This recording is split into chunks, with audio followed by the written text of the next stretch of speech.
couldn't get more excited. Like when I'm all finished baking and I'm going to the market. That's like my happiest time. I love setting up and getting ready for the market. It's exciting, you know, because people are stoked to come there once a week and get their bread right now.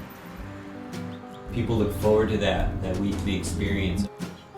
That was kind of my fondest memory of bakeries, really, is just going to the old, you know, the bakery in town. They did just basic stuff.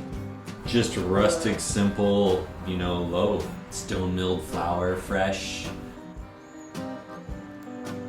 I think really any town could use a good baker.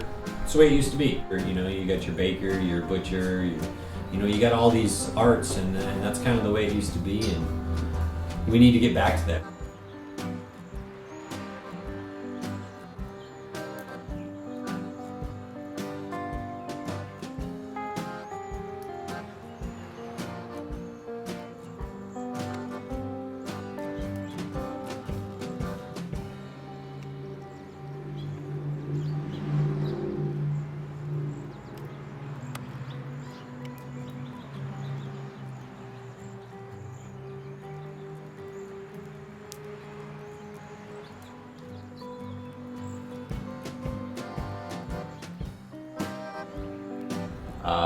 Touching a dough is just a really cool experience. Like, it's this live mass that's just really cool. So it was pretty eye-opening. I don't know, just kind of fell into it.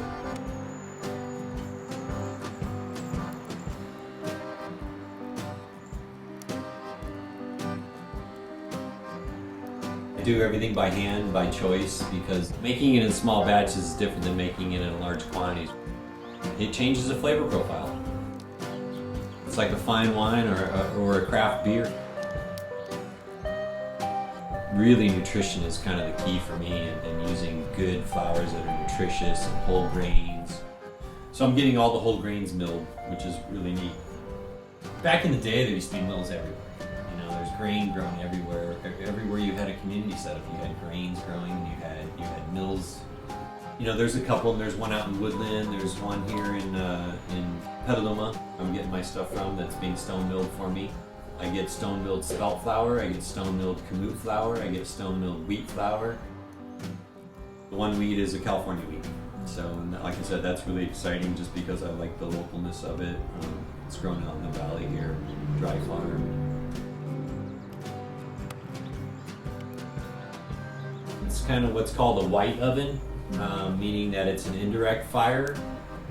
It's chemistry, you know, it's time and temperature, and you're manipulating that. You know, your shop's cold or it's warm, your oven's hot or cold. I mean, there's all kinds of factors that come into play.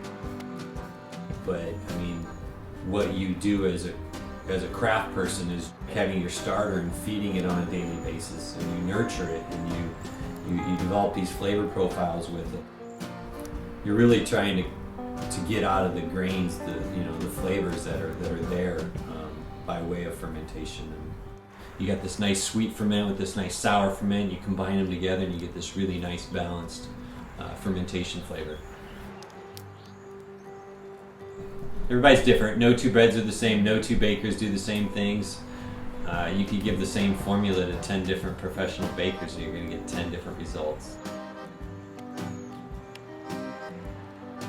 You know, ideally I want to be off the grid, no power, no nothing, you know, where I'm self-sufficient and all I need is wood, really.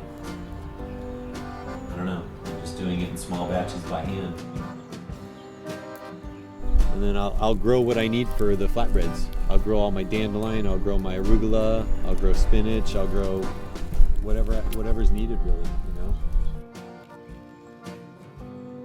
I just continue to learn and see new things all the time, and do the competition process, which really pushes me. I just have a drive for perfection, for quality, integrity. I just want to put in the time to it because I enjoy it. The whole process is fun, you know. I think the satisfaction of pulling those loaves out of the oven that are just like, I mean, beautiful, you know. It humbles you. I mean, bakers in general, I think, are pretty humbled because you're taking basic ingredients and mixing them together and getting this loaf that's amazing. You know, it's staff of life. You know, something that could feed many people, and it's just flour and water and salt. You know. You know, I'm a one-man show, and I make it fresh for the market. I mix it, shape it, bake it, and sell it.